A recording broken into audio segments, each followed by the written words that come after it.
love are things that divide a nation. And the reason why we are struggling as a people today is because we have a nation where we don't even understand integrity. So the question is, let me give you a basic form and basic definition of integrity. Integrity deals with what you do in private aligning with what you do in public. If you say something in your public life and you do that thing when no one is watching, that's the best definition of integrity. So let me break it down further. Do you condemn evil in public but do that same evil in private? Does that mean integrity? No. And that's why when pastors that preach against adultery are caught fornicating with church member, it shows the lack of integrity. When a political leader campaigns for him to be voted in an election, and he says he will fix insecurity, and when he gets into power, he cannot fix insecurity. In fact, he starts to blame others for the problem of insecurity. The question is, does that show integrity in any way, shape, or form? No. When a politician says, I will fix the economy, and he gets the position to be voted in based on the fact that he says he will fix the economy. And when it's time for him to fix the economy, he starts to give stories and say, the economy I met was worse than I thought. The question is, when he was saying he was going to fix the economy, didn't he know that the economy he met was worse than he thought? When a nation, there is a nation that a man, that even if I don't support him, was promoting terrorist acts, was given life imprisonment. But the same man that carried out the acts, shot gun, hurt people, is given 20 years imprisonment. Does that speak integrity? Integrity promotes fairness. When governments that is supposed to protect us, that we give our sovereignty for, and is supposed to protect everything about us, are now the ones that we are seeing that government officials are negotiating with the bandits and the terrorists that they are supposed to hurt and kill because they try to kill us. Does that show integrity? Because in no same country should we even see a government official, let alone a politician, staying and sitting and now having peace talks with a bandit. It's an aberration. It is an aberration. It's just like saying a police officer that is on a case to catch a criminal, the criminal is supposed to catch, they were both seen having a meeting while he keeps reporting to his police bosses that they can't catch the criminal. When we live in a country where people are taken away because of their faith and religious belief, like Reverend Achi, and they collect ransom from him, and they still kill him, and his wife is still in captivity, and I have not heard anything and government officials as regards saving him. Maybe I might have heard. Does that speak a level of integrity? When political jobbers are given positions, the same political jobbers that said they would never take any position because they were working for an opposition then, but now we switch 360 because they believe in Ajib, any government in power. So when they take position and they renege against what they say, does that show integrity in any way, shape, or form? When people that are supposed to make the country better, in charge of finance, keep money for themselves when the nation is going to get supposed to get money, does that make the country better? You see, all of this scenario I paint, I've just painted the scenario of a country that has so much potential but can never achieve its potential because of its own problem and lack of integrity and leadership. This is the same country that the INEC chairman that did oversee the last election, where only the presidential election had a technical glitch. He didn't go ahead to tell us what considered the technical glitch, went ahead to announce a winner after a technical glitch. He is now rewarded with an ambassadorial position. Albeit also somebody that millions of dollars were found in his house. The case started in courts, but for reasons best known to the government, they pulled the case out of courts. People that have all sorts of allegations against them, these are the same people that are now made ambassadors. You know what an ambassador means? Ambassador means a reflection of a nation overseas, a representation of a nation overseas. So if these same people, character is a challenge, are now put forward to represent our nation, does it not reflect the kind of nation that we are as a people? Just imagine somebody that the case of $40 million was found in one of his apartments. Anyway, he said, oh, it was government money and he wanted to use it to do a sting operation because he headed a government key department. Just imagine that. He's posted to a big nation. And that nation already has his dossier because they will do their research on who is made ambassador. And they flip through his dossier. And there's a case of a for $40 million somewhere. Do you think that nation will look at us in a good light? Or people with corruption allegations in their own country about them? These are the same people that we now send as representative of our country. So it speaks volumes of a country that has potential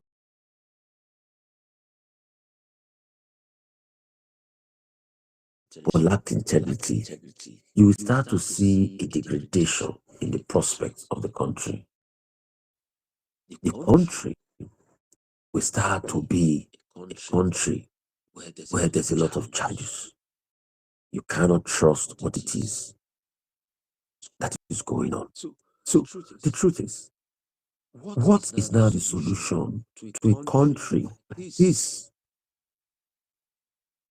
Number one, leadership process, accountability, and ensuring that only the best among us that get to the top.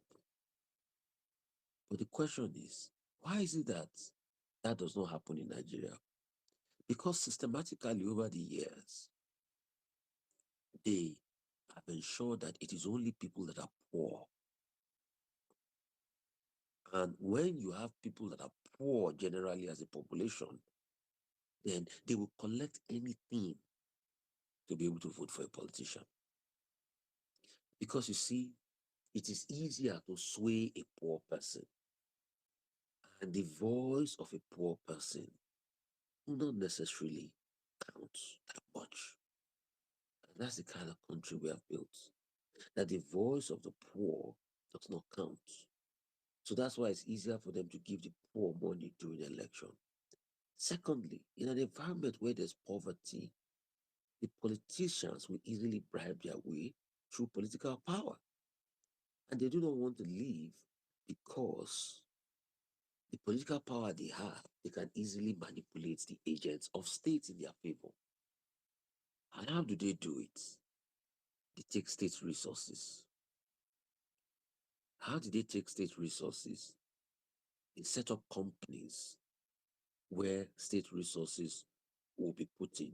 They set up companies that would be attached to state revenue collection.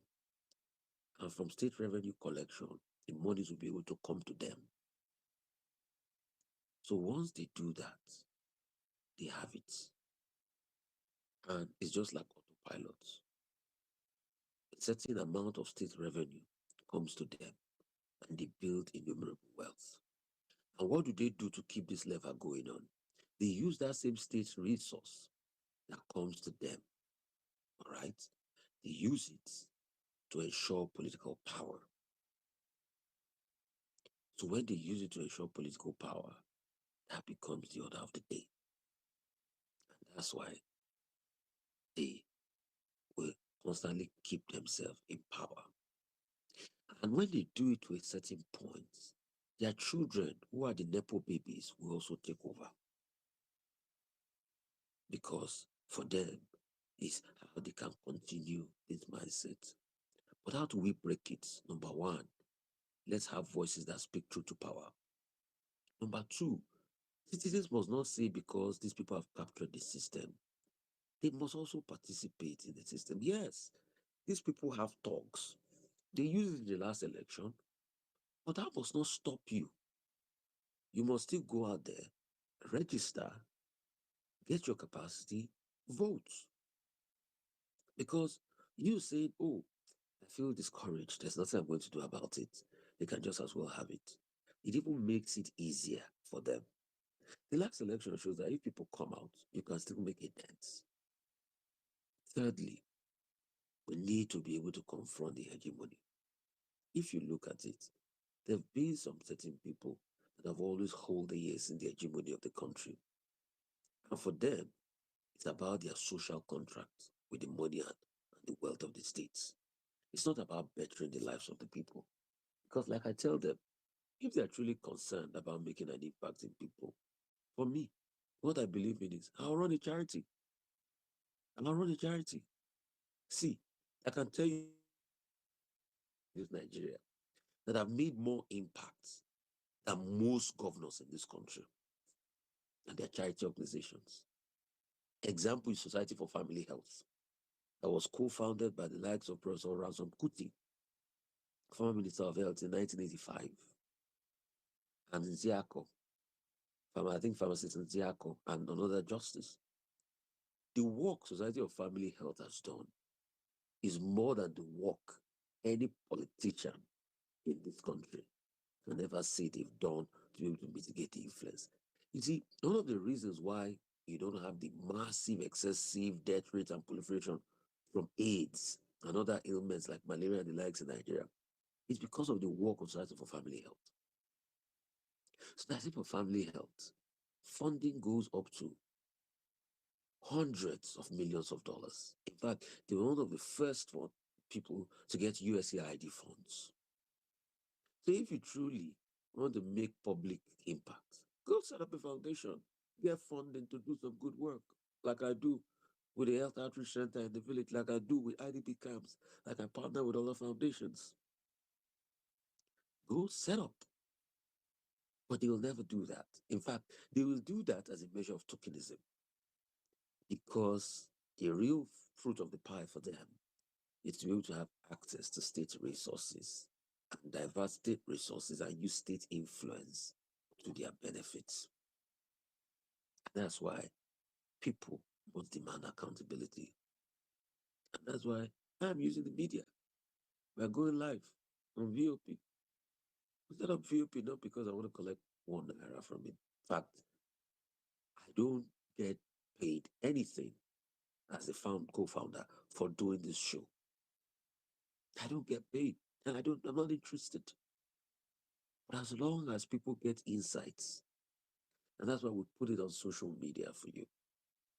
Even if it's one person, we can convert and meet the multitude of noises, because there are people that will not like what we do. There are people that they can't stand the truth because for them they benefit. But the truth has to be said. This is something that will stand the test of time. And how do you know the truth? This is a message that 20 years from this time, look for this video, play it back. You will see that the impact still reigns supreme. And you will see that if care is not taken, most of the things we spoke about 20 years ago is still happening. Because most of the things we spoke about 20 years ago is still happening. 20 years ago in Nigeria, we spoke about killings. Then there were religious killings. Today we are having genocidal proportion. We spoke about corruption. Then it was the days of what's it called?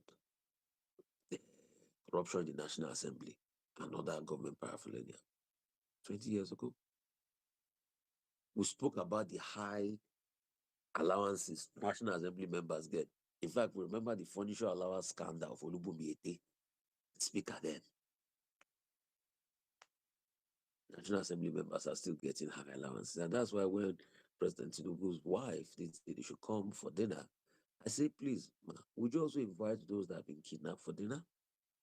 Would you also invite those that have been hurt for the Nigerian process for dinner? That's what we spoke about 20 years ago. We spoke about certificate forgery. We spoke about Toronto, Salisu Buhari. We spoke about certificate forgery and Chicago. I still speaking about those things again. So there are many things that we're still speaking about. We spoke about consideration for presidency, how tribe and and religion plays a role. We still talk about how tribe and religion plays a role till date. So all these things I'm speaking about today, we'll still go back and speak about it if nothing is done. And you see, we now live in a society where everybody thinks life should be about politics. And I look at them and laugh. There are some people that their work in society is doing societal good and holding people accountable. There are some people that would never do politics. And I remember when I set up my healthcare center and health outreach center, some people came to me and do you want to do politics? You know why? Because that's what a lot of people that want to do politics do. They start to do things. So you see, when you want to do politics, you start to remember to give back. I don't need to do politics to give back. That's the bastardization of the mindset. 10 years ago, I did empowerment series Lagos and London. When we empowered 400 to 500 people, we had different speakers. We had networking session. 2015. You get 2015. So that's impact. So it should be about a society that works for all. It should be about a common good. It should be about accountability across board. I pray that this message will truly help all of you. As we wrap up, I'm going to play a couple of messages back to back. I had an interview with a brother of uh, Venerable Archie that has been killed in kidnappers then. His wife is still there, and we're still trying to raise support for his wife. So please, I beg you, if there's anything we can do to be able to reach out, let's put Venerable Archie's wife in our thoughts because she's still in kidnappers den. So we'll play that interview and we'll play some other exciting insights. But you can follow all of that on our YouTube page, VOP 903 on YouTube. All right. You can follow up that on our YouTube page because it's only this first segment of the show that goes out on our Facebook, Instagram, and the likes. The other segment of the show goes on our YouTube page. Then, if you're in Lagos and its environs, you can tune your radio to 90.3 FM and follow all of these things. 90.3 FM. Follow all of the things we're doing live on terrestrial radio. But if you are in the diaspora in other parts of the world, that interview I had with Venerable Archie's brother, I think Edgar, our relative, you can follow that on YouTube. And you can also follow the other exciting insights. I'm going to play a session by Professor Lumumba because it talks about Pan-African and African can grow. You can follow that. So if you're in Lagos, just tune your radio down to 90.3 FM. But if you are in diaspora, YouTube, 90 point, you can just view VOP 90.3 FM on YouTube, or you can just stream it live, and you just say VOP 90.3 FM live stream. Just put it on what's it called, Google search or anything, and you'll get the links on how to stream it live. God bless you guys. As we go this Sunday, I pray that God will make his face shine over you. I'll give you peace and prosperity on every side. I'm led to pray for those that are sick in their body. I don't know whatever it is in your body. I want you to touch that area and connect with God. And I say that the balm of Gilead of God will heal you. This week will be favorable for you. This week, lines will fall onto your perfect places. Doors will open up unto you in the name of Jesus. Amen. In the new year, we're still going to revisit some of our free AI training that we've given people. And we'll try as much as possible to bring back those opportunities for you again. This year alone, we trained we had about over 10,000 people, close to 10,000 people registered for most of these trainings. And we keep doing all we can, to be able to ensure that this message, goes out and it heals and blesses a lot of people. God bless you all.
Voice of the People, 90.3 FM. Who is this? Oh yeah, this is VOP 90.3. From the views on the street, we go to bed empty hunger, to the blaring horns of a hustling city. The loudest voices of the common man got a medium to be heard. This particular administration, they were coming unprepared. It's not a bad thing to renovate the president's law. Through top-notch programming, unbiased reportage of news, sports, business, entertainment, and cultural documentaries, Voice of the People 90.3 FM became a symbol for 21st century media. And now, a new baby is born. Voice of the People Television, VOP TV, youthful, full of vigor and pressure for excellence in the continent's media space, exposing the wrongs, applauding the rights, dissecting the news without fear or favor, through factual and accurate stories and contents, Corruption kills three things that makes a society. representing the interests of the people and giving them a voice. Voice of the People TV is here to stay towards building a fair society. VOP TV, Voice of the People Television, truly a voice for the people.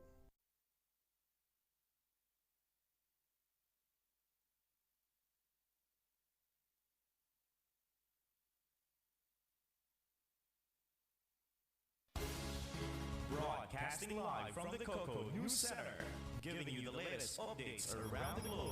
This is VOP 90.3 FM.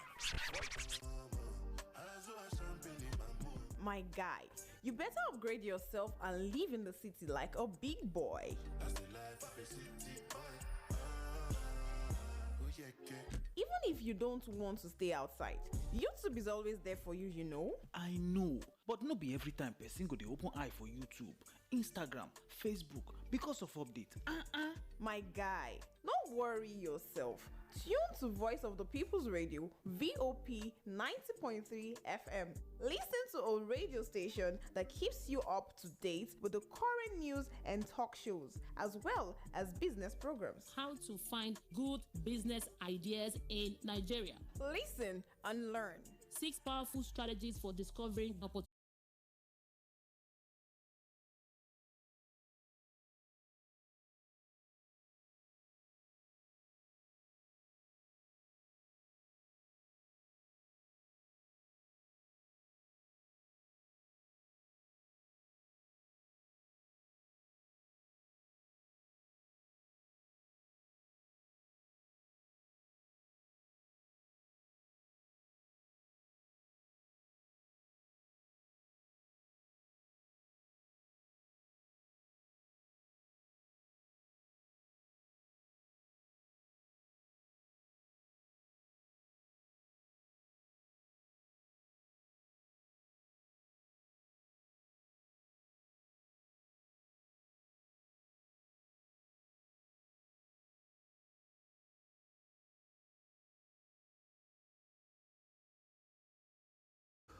But I'm happy to announce to you, Nigeria not happen. But I'm happy to announce to you, in the deepest form of sadness, that Nigeria has happened to me this morning. And I'll tell you how. Nigeria has happened to me.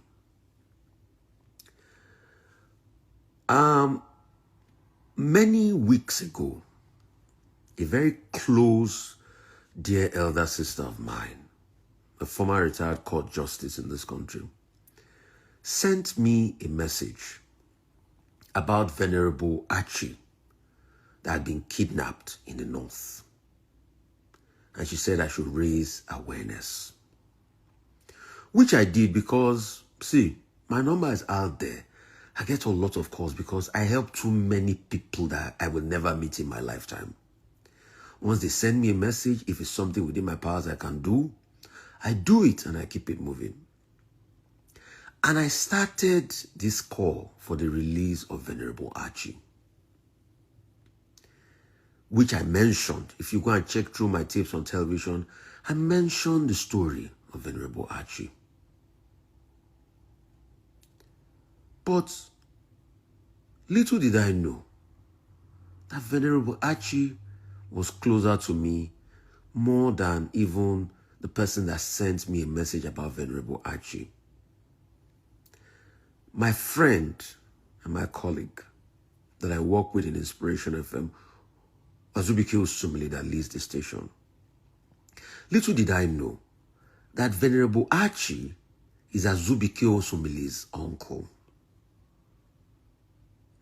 I was just checking Twitter after I woke up this morning and I saw the message and I reached out to Azubike Osumili. And Azubike Osumili told the story that when Venerable Archie was kidnapped, they even raised a ransom for the bandits. But guess what happened? It was after they paid the ransom that the bandit told them to go and pick up his decomposing body. In my conversation with him, Venerable Archie was killed for his faith, pure and simple.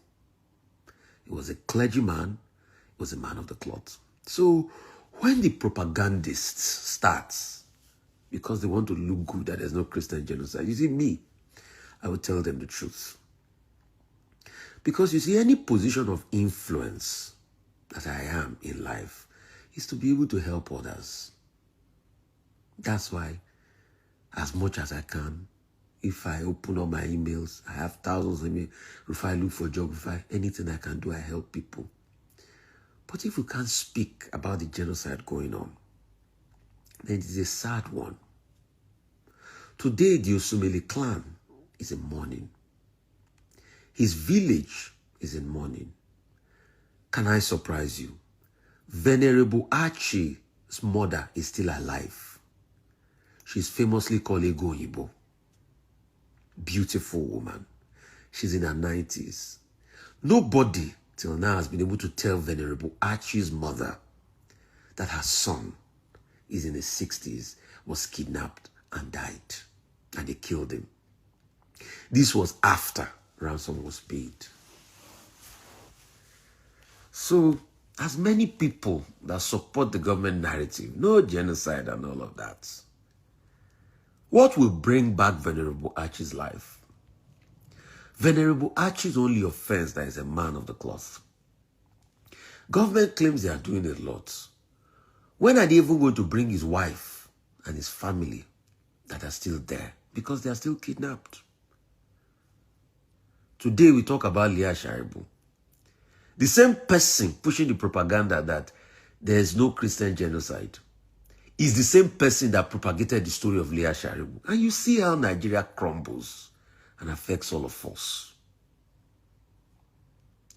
Today I ask, what are we going to tell Egoyibo, Venerable Archie's dear mother, that is still alive?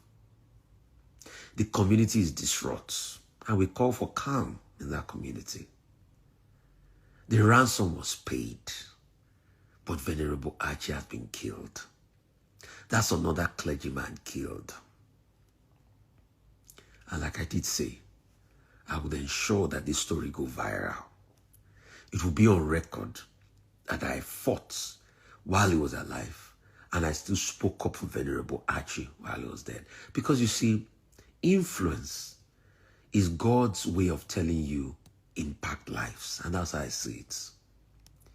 You think the 500,000 over 30,000 followers I have on Instagram, the over, what is it called, 500,000 followers I have on Facebook, that I'm combining both platforms to do this, you think it's for me? It's to be able to raise stories about people like this. I'm just a mouthpiece. I'm supposed to be on break.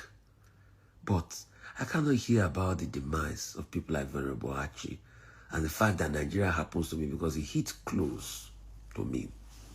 I work with Azubuike Osumele, I'm a top journalist for so many years in Inspiration FM. And this is his uncle. The question we should ask this government is, dear Nigeria government, how do you tell Mama Egoyibo that her son in his 60s was kidnapped and killed in Nigeria? Egoyibo, the mother of Venerable Archie, is still alive. What do we tell Egoyibo?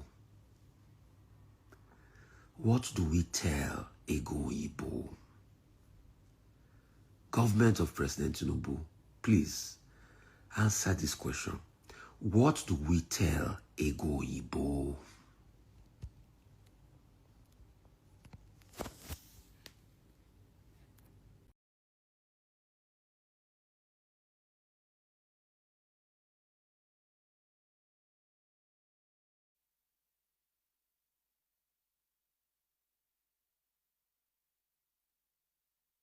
Can you just tell me, about one transfer, Mr. Edgar? I know you are close to Venerable Archie, the Venerable that these bandits, these nefarious criminals and terrorists killed.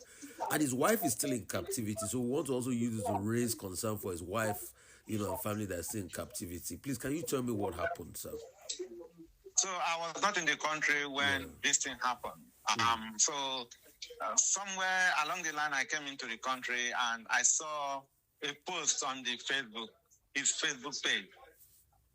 It didn't really raise any concern to me initially. But for some reason, I looked deeply, and the picture of the person who was dressed in rags was Edwin Achi's picture. He has a certain foreign dress with a rag on his head. So I was wondering, what is the problem? So I had to put a call across to the younger one, so not of my cousin, and that's Kenneth. Kenneth now told me that Bros has been abducted. Though. I said, what happened? They said they went to his house because he's a bishop in his church, and so they targeted him and they just knocked at his door, and he opened only to be taken forcefully along with his wife and the help, and they took them to a unknown destination. So after handling them, they became less human. If you look at the picture, that's not Edwin. You know, a handsome gentleman reduced to nothing. So while they were seated, they will use their own phone, snap them, and post it on their own Facebook page. You know, so it is both. I don't know how to combine it, but it is a mockery of the evil they are doing. So you perpetrate evil and you mock the person upon that. You know, so it's so painful. So I thought, okay, now that I'm in the country, what are we going to do? Okay, let's rally around. He said they asked for 600 million at first, but they negotiated to 90 million naira. I said, okay, so where are we on this? They said I had gone to the community. That's Umuaja. That's where all of us are from. So that the community had asked, okay, let's raise money to go and fight for one of our children. But village people, what do they have to raise 90 million naira? So the kidnappers of Venerable Archie had from 600 million, they said it was going to be 90 million naira. 90 million, yes. So then you people started raising money. And they just came to take him in the house because he was a bishop. So this is religious. Yes, that is just it. Yes, it is religious based because he's a head of a Christian group in Kaduna there. And so, because it has been happening to others, and he's been the one like trying to even preach that, you should stay safe, be cautious and all that. Now it happened to him directly. And they took him. So while I was still pushing to see what we're going to do, so I called Azu, who is in the media, to see what we can do. Has this thing gotten any attention enough in the media space? And he told me that Azu didn't even know that it concerns him directly. Yeah. So, yes. So it was, he almost cried. Yeah, you know, yesterday when I told him. So we decided to say, okay, let's move on the campaign. And even if it comes to, you know, trying to contribute the money, as far as they can promise us that they will not hurt him, we will do all we can. So we started rallying around. All costs started going around. Our brothers in diaspora, everybody, do what you can to save Edwin. Then I finally got in touch with Kenneth, who just told me, Edgar, don't waste your time. He has been killed. Wow. They killed him like 3 days ago. And they sent the little money they first sent just to show them that we are trying. Some thousands. He didn't tell me how much, but some few thousands of naira they sent. They said, please, we are rallying around, though, just to let you know that we are rallying around. They sent it 2 days ago, and he was killed 3 days ago. So the criminals, the terrorists had killed him, then they still collected some little money from the family as ransom money? Yes. So when who now called the family that they had killed Venerable Archie? So I do not know how this body was released the first day after the payment. So it was the payment that made for the release of the body. So they even had to collect money from you guys before they released Venerable Archie's body? That is what Kenneth told me. So they released, and the wife and the help is still in their custody. So the body now, was he shot? How was he killed? Okay, the details I might have to confirm with Kenneth. because you just told me that the body is in the morgue. So I do not have the details of how he was actually killed, whether he was strangled or he was shot or was hit. Okay. So what about his wife? What are they saying about his wife now and his help that is there still with them? What can we do to ensure that we get that release, that his wife released? Because I am also going to put this. In fact, it's already going live in the media as we speak through my pages online and all of that. What can we do to get Venerable Achi's wife, even if he's been killed? What can we do to get her back? So maybe they have to intensify. I do not know. For those people, you can't be in their mind, because I was thinking that okay, if Edwin's is the focus as the bishop, they have taken him and they have killed him, they should have released the wife and the help, but they still held on to them, perhaps to get more money from people. Who knows what the fate of the wife and the help is currently? We do not know. So, but we are still following up. We are yet to get an updated information after they release the dead body of Edwin. Okay. I mean, thank you so much. We'll keep up and we'll keep looking at this matter. Thank you so much. Thank you so much. Rufai. I appreciate it. Really appreciate it. We'll do the best we can. Thank you. So, okay, thank you so much. Such a very sad one. Such a very sad one. Very sad. We'll do the best we can. Thank you. Thank you. We'll amplify this. Thank you, Rufai. Yeah. Thanks. Yeah. All right. Yeah.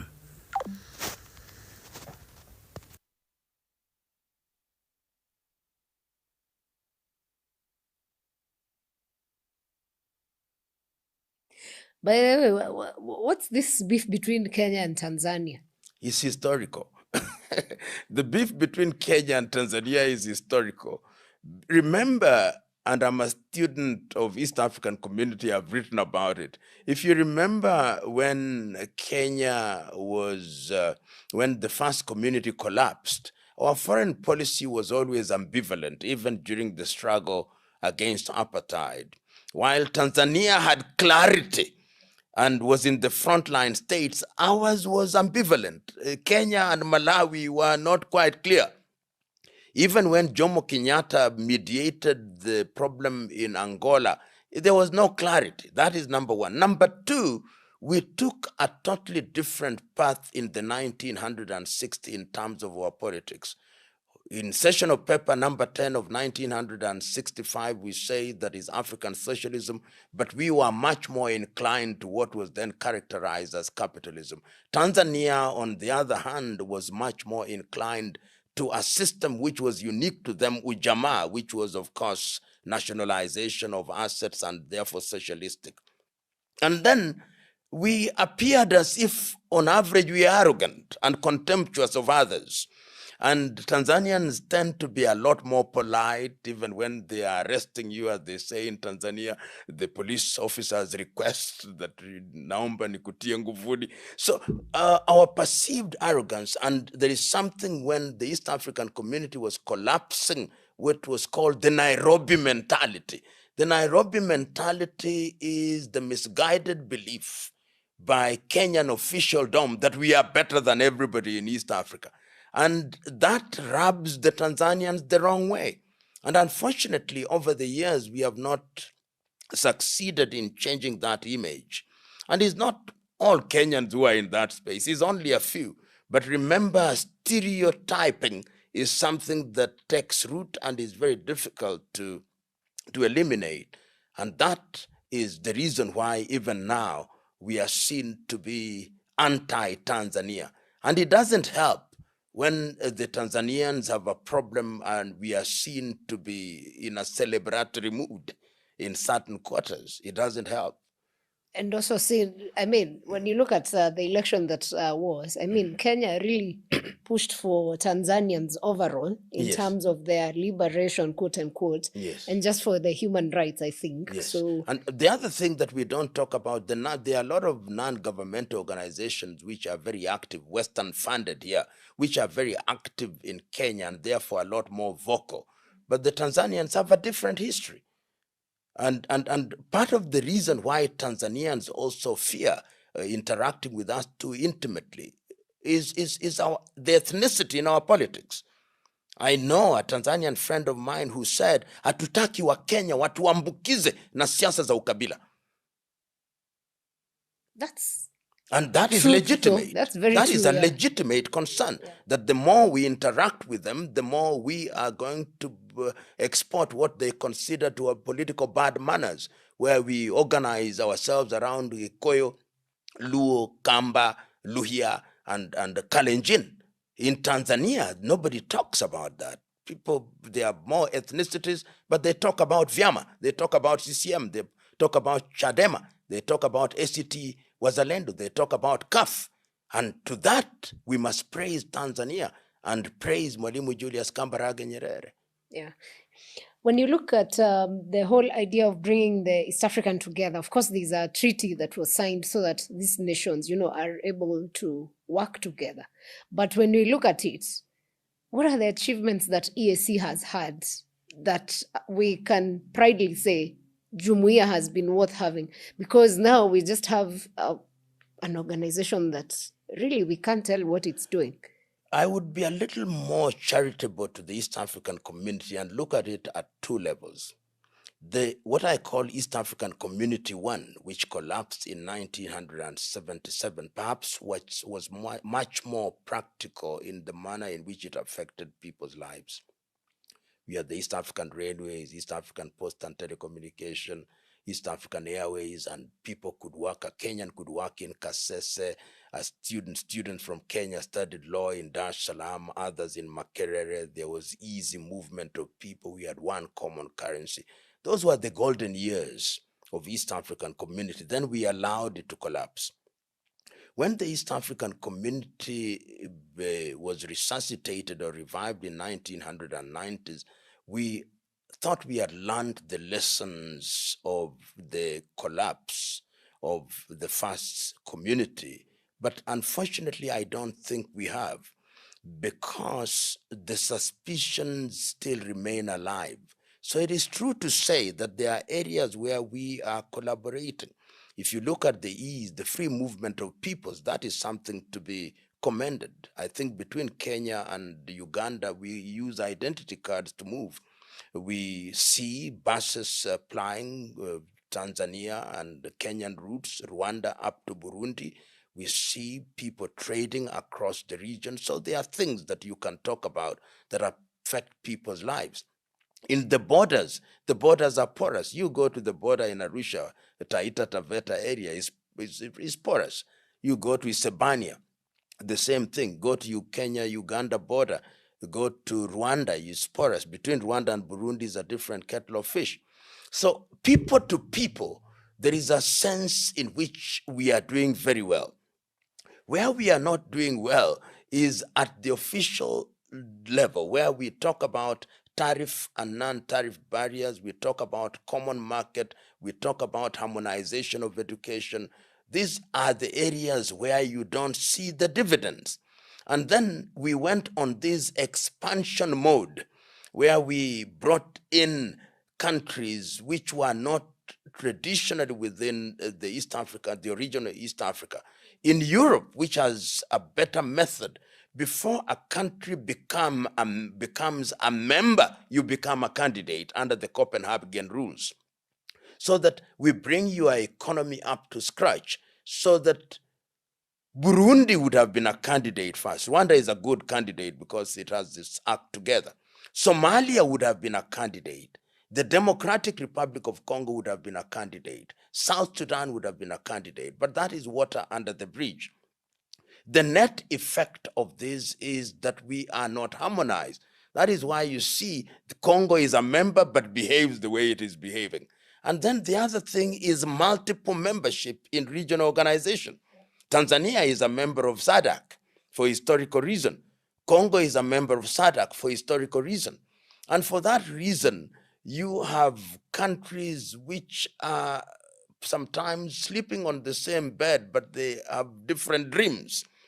And people are questioning that. Remember, in 2004, there was the fast tracking of political federation. If you look at the treaty, it says it's called Common Market, Customs Union, and ultimately political federation.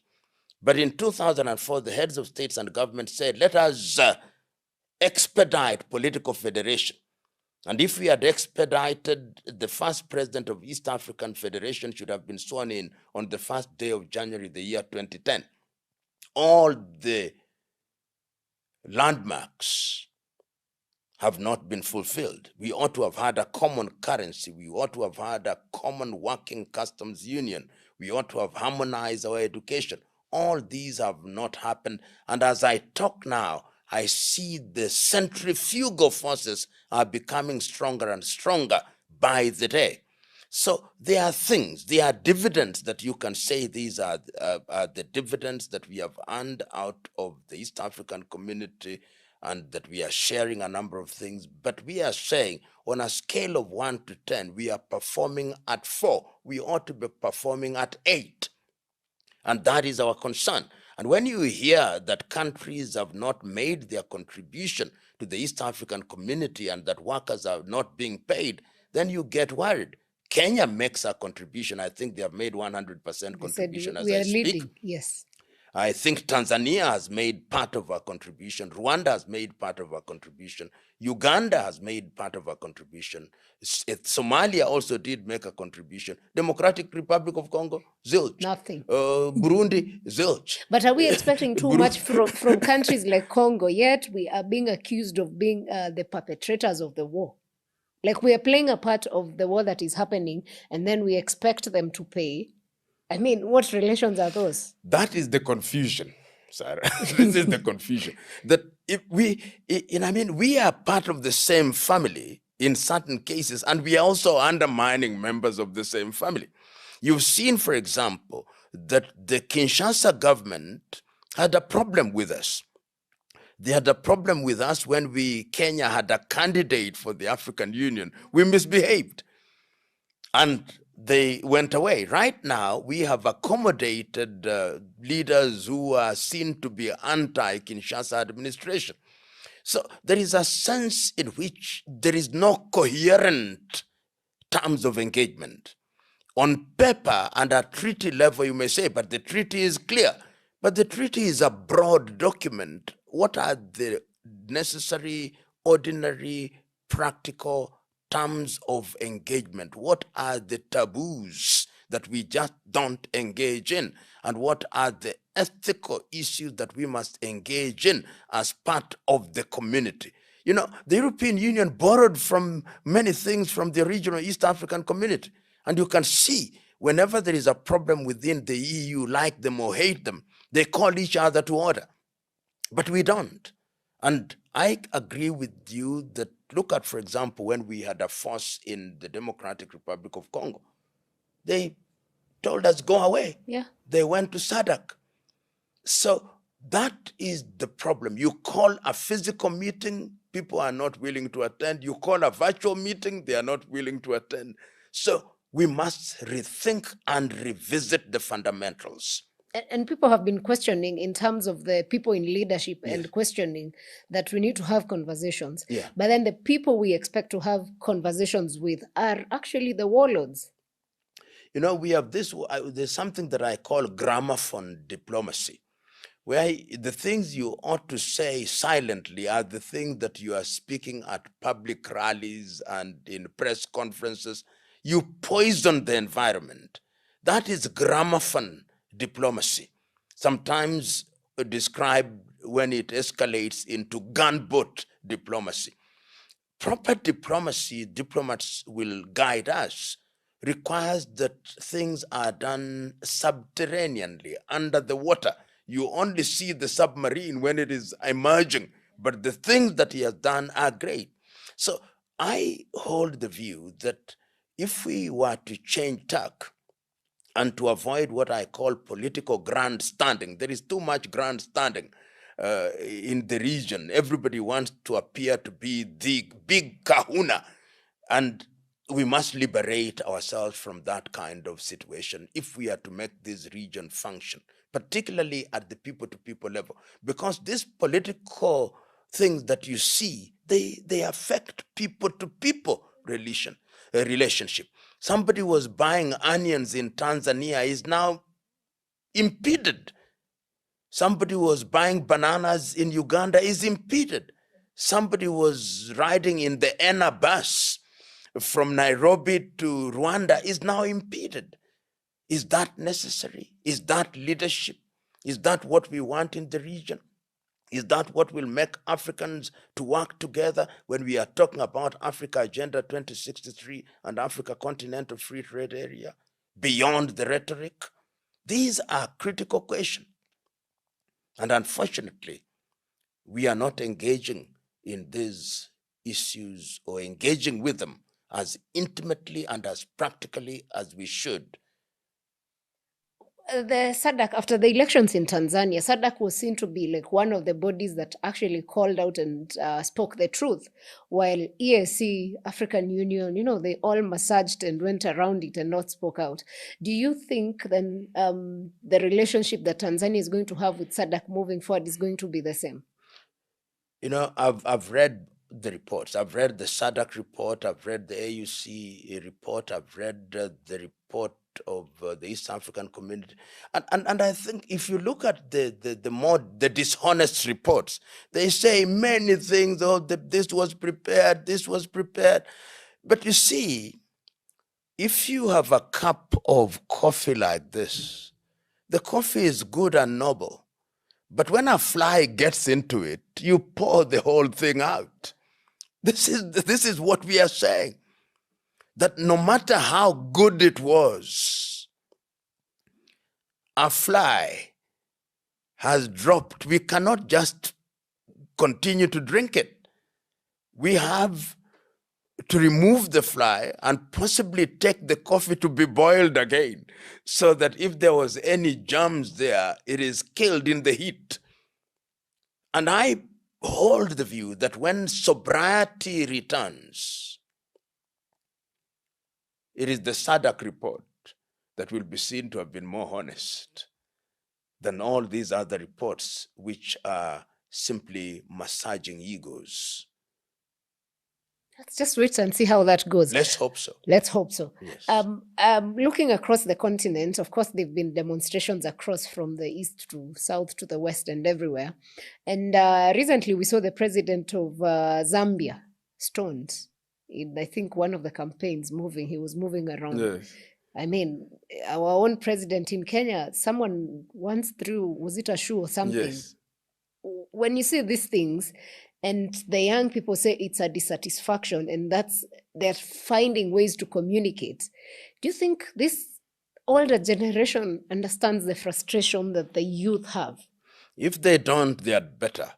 And I've said this on a number of occasions. The crowd, and borrowing from the Bible, the crowd that tells you Hosanna in the highest is the very same crowd that cries, crucify him. Because young people are impatient.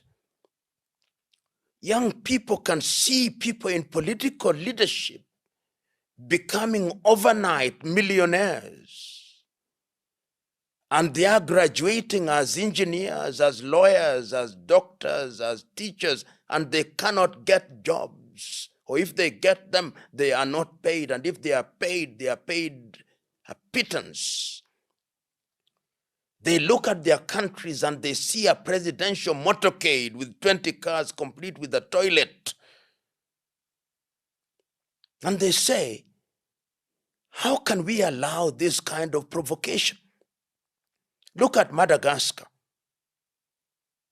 Andy Rajwell himself came to power via the streets, promising to solve basic things, water and electricity. 16 years down the line, no water, no electricity in Antananarivo.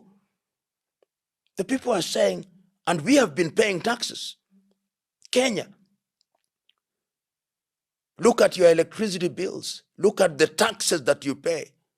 Somebody is sending me a book via DHL from Lagos, Nigeria. And there is even railway levy that I'm supposed to pay, housing levy. You go to all these countries, you go to Cameroon. Students have not gone to school in southern Cameroon and be at 92, rigs an election. Go to Abidjan, Alison Ouattara, bars Bagbo, and others from contesting the election. Then he says, I've been elected. You go to Sudan, 12 million displaced people, refugees. The country is being divided effectively into 4 units. If you are in positions of leadership, wouldn't you be worried? Shouldn't you be worried? Shouldn't you be engaging your people? Shouldn't you be asking young people? Shouldn't you be visiting them at university? Shouldn't you be talking to the civil society? Shouldn't you be talking to the religious community? Shouldn't you be a listening head of state? Shouldn't you cut down your opulence? Shouldn't you stop giving money in hundreds of millions in different spaces when your own population is suffering, cannot eat? Shouldn't you be frugal? Shouldn't you be afraid? I'm telling African politicians, you had better be scared. You had better be scared or change course. I think they better change the course as Yes. soon as possible. The other day, our president was in Qatar and did an interview with Al Jazeera. And there are things that stood out for me. One was the question about engagement with Sudan, RSF. And in his response, he said that he hosted human rights group, women and all that. Yet, what we have seen on video, even actually the posts are still on his Twitter account and maybe Facebook, is him with the generals. And we've even seen investigation stories done that have guns in Tanzania, in Sudan, that treat Kenya. When such things happen, what are we doing about our country? You know, when I watched that interview, I may be wrong, but it may be some PR firm, image cleaning firm, that is telling our president, do a major interview in Al Jazeera. They may also recommend him do a major interview with BBC, do a major interview with CNN, do a major interview with all these outlets to clean your image. But facts are stubborn. They stand out. We are not stupid, even if others may think we are. The ease with which we have seen leading figures in the RSF operating in Nairobi, and is all on record, our newspapers have them, is not going to be erased by a single statement in an interview with Al Jazeera. What we must do is to change course. There is a recognized government in Khartoum. Whether you like it or not, engage with it. Diplomatically, if you are accommodating people from that country, let the embassy of Sudan know it. We have an embassy of Sudan here in Nairobi. Did they approve? I just saw they haven't paid rent for. Yes, that is how south. long. Yes. So engage with them. Tell them, we have the embassy of the Democratic Republic of Congo here. When their nationals are coming here, particularly of a certain level, it is good manners to engage them. At the Pan-African Institute, we just invited President Serese Kama, Ian Kama, as our guest. But we informed the Embassy of Botswana, we informed the Ministry of Foreign Affairs. Everybody was aware that former President Ian Kama was in this country. Jewel Taylor was to come here from Liberia. We informed everybody. When Julius Selo Malema was here 2 years ago, I informed everybody in officialdom because it is good manners, and I'm not even in government. It is just good manners. And if we continue as a people to be mannerless, the world will treat us with contempt. And one of the things that we must remind our leaders is this: you are not demigods. The offices you hold in trust for us. You must do that which is in our best interest, not in your best interest. I think this is the single thing that politicians in Africa forget very often, conveniently. And it is our duty to remind them that you hold officers in trust. What joy does it give us when Sudan is destroyed? I have my colleagues who are professors at the University of Khartoum who are with me. No jobs. Painful. And yet you entertain people. These individuals were the same people who are Janjaweed. And you remember Janjaweed means the devil on horseback. They decimated black populations in Darfur, the Zagawa and the Darfur and the Fur. The agenda is to Arabize those spaces. So when we entertain them, what are we doing? Right now, there are 12 million people. You find them in Chad, in South Sudan. You find them in Ethiopia, in Egypt. No vaccination taking place, which means diseases like polio are going to be with us with a bang. Whole generations are dying. What joy, even if you sleep on a bed of gold. What joy? These are the questions. It was really sad to see the genocide in El Fasher. El Fasher. Just somebody, people surrender. You tell them to go, then you shoot them from the back. Never. At what point does Kenya take a turn? Because we can't be having sports everywhere where we are the people facilitating evil, so to say. You know, this is one of the better countries in Africa that we must never forget. In terms of the human resource, I dare say the only countries that can compete with us is Nigeria and Ghana. That is, I'm excluding Egypt from the north. In terms of human, no, South Africa cannot compete with us. In terms of human resource, we have, you go across Africa, Kenyans everywhere, good. The reason why even the UN finds Nairobi attractive, because we are good. So the majority of Kenyans mean, well, the problem is our politics. Who do we have in politics in this country? Who do we have? When your basis of mobilization is to corrupt the electorate and to mobilize the electorate on the basis of their ethnic background, then you get the wrong people. Then you have policies on paper which you honor in breach. And I hold the view that the time is now that we should change. Look at the things we have, for example, even in board management, something called mwongozo. If Kenyan public boards were to follow mwongozo, we would have beautiful boards. But do we? How do we appoint our ambassadors? Career diplomats are bypassed and political appointees are given ambassadorial appointments as retirement. They have no idea what diplomacy is all about. And yet somebody who has labored to be a diplomat for years is ignored and bypassed. We must rethink our position as a leader. Remember, as I speak now, Kenya holds the chair of East African Community, and we also hold the secretariat of the East African Community. If the community collapses, the baby will have died in our hands as a country. Can we afford that luxury?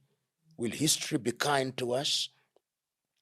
Kenya should be operating with a sense of urgency in the region to ensure that this ship is steadied during our watch. In the region, you see how we lost, our candidate lost the office of the AUC to a little country. Djibouti does not have embassies in more than 10 countries in the country, but we lost because of poor diplomacy. You are dancing and celebrating in Addis Ababa before we won. We must ask, when you go through those spaces, and I talk to many retired ambassadors in Kenya, and I ask them, do they ever come to you to consult you? They don't. So I hold the view that one of the things as a country that we should do is to ask our political leaders to be humble. Humility. Humility is the mother's milk of true knowledge. And don't be afraid of ideas. The people who come out and say what they say, they may not always be right, but they mean well. Engage them. Ask them. They may not have solution to everything, but get their ideas. Pick their brains. Use the Kenya School of Government well. It is there. They are good people in Kenya School of Government. Use Esami well. Use the universities well. There is no shortage of resources. But unfortunately, I listen to some of the people who are now the opinion leaders in Kenya saying, oh, wafinye Tanzania, you punish them, Uganda, you bring them here, we finish them. Somebody says that on national television. And they're a senator. Yes, and they are senator, and they are not punished. What do you mean? Finish them, kill them? And nothing happens. A bishop in Nyanza made a statement which, on the basis of the fact you cannot quarrel with, a group of young men and women have said they are going to visit him.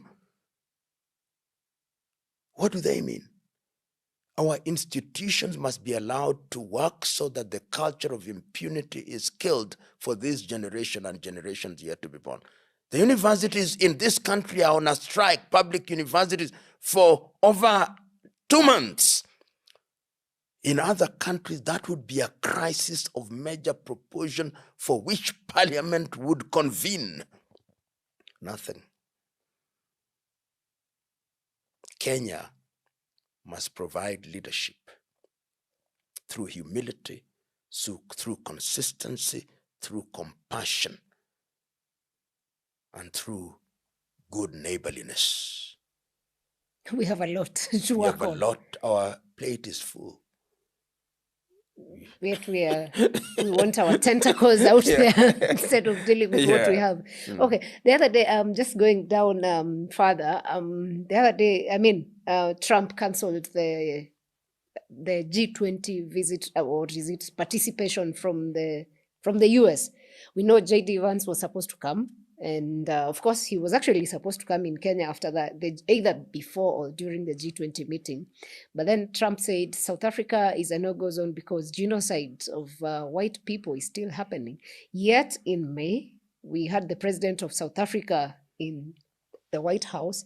They showed videos of Congo, and everyone was like, why is Trump after South Africa?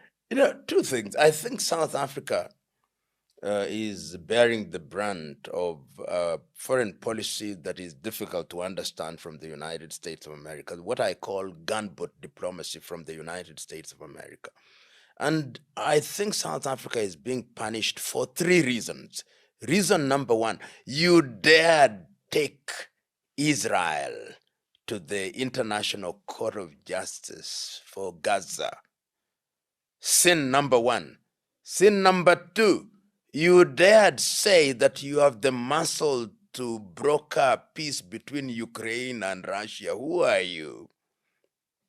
Sin number 3, you dared join BRICS, an organization that is giving prominence to China, Brazil, and India, and is talking about de-dollarization. Those are the 3 sins. The others, that there is genocide. There is no such genocide in South Africa. In fact, some South Africans who had gone to the United States have gone back. They have discovered that life is nicer in Western Cape, in Durban, and in Johannesburg, and in Free State. But if you want to kill a dog, you give it a bad name.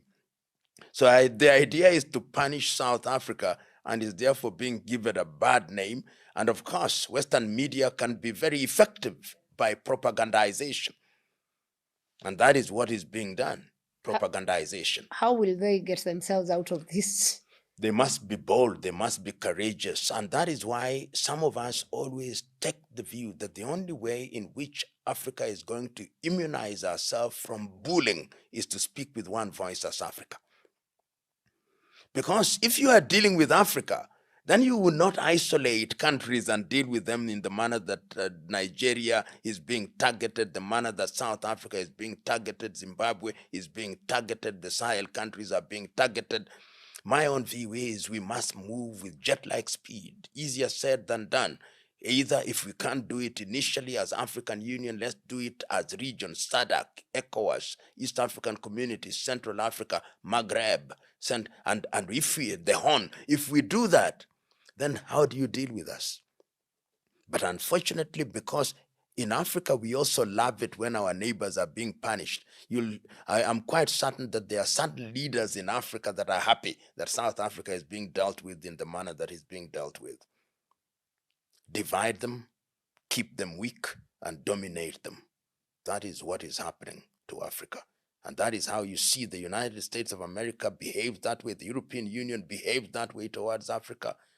And even individual countries behave that way. The French will behave that way. The British will behave that way. It is the same thing that they did in Berlin in 1884 and 1885. Déjà vu. Divide 2.0 and conquer. Indeed, you've got it so very well. So if for instance, if Vance was to come, what do you think? What conversations was Kenya going to? I do not know. You know, the United States of America is now so unpredictable. They may cancel today and revive it tomorrow. But this must be seen in the context of fighting China. The United States of America is now upping the ante in Africa, knowing as they do that the Chinese, in very subtle diplomacy, are occupying space in a number of countries. The Russians are also occupying those spaces. The Turkey is also occupying those spaces.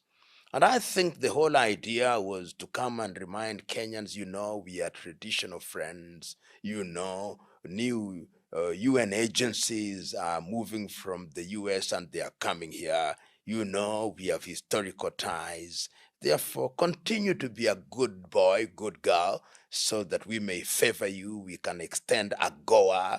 We'll give you a few more billions. The IMF and the World Bank will be more favorable to you. We can invite you once again to the United States on a state visit and you feel nice. So it's all geopolitics in the spirit of divide and rule, in the spirit of the new scramble for Africa. That is what the conversation would center around. Okay. Again, Trump said that he's going to send his men in Nigeria because they are persecuting Christians. What has Nigeria done this time? You know, I think the problem of Boko Haram in Nigeria and in Nigeria generally, it does not lend itself to very easy answers. Nigeria, as we know, has had a complex and difficult history. The manner in which it came into being, we know the Biafra civil war, the wounds are still there. We know the recent problem in eastern Nigeria with the IPOB. We know the history of men. We know the history of Boko Haram. And the conflict is a lot more complex. And therefore to say that you are going to bomb Nigeria to solve the Boko Haram problem is really to misunderstand the situation. If you want to deal with it, I think it is important to engage Nigerians at all levels. And once you engage them, then you will be in a position to determine the areas and points of intervention. And the beauty of Nigeria is that there are people who understand the problem. If you talk to the former president Olusegun Obasanjo, he understands the problem. If you talk to individuals such as former Abdusalam Abubakar, the former president, he understands the problem.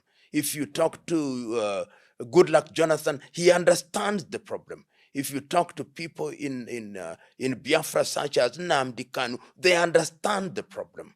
There is no shortage of individuals in Nigeria, both in the past and in the present to appreciate what the problem is.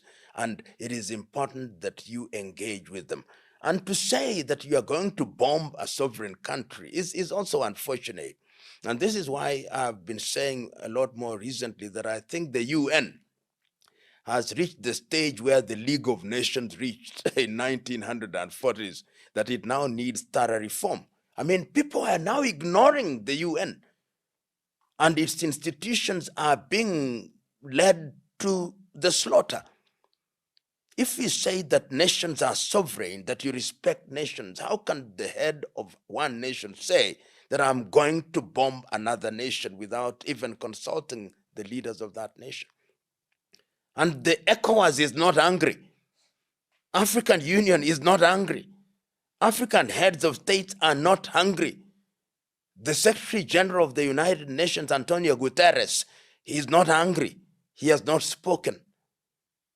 His own country, the Senate and the House of Representatives have not censured their head of state, because that would be a declaration of war.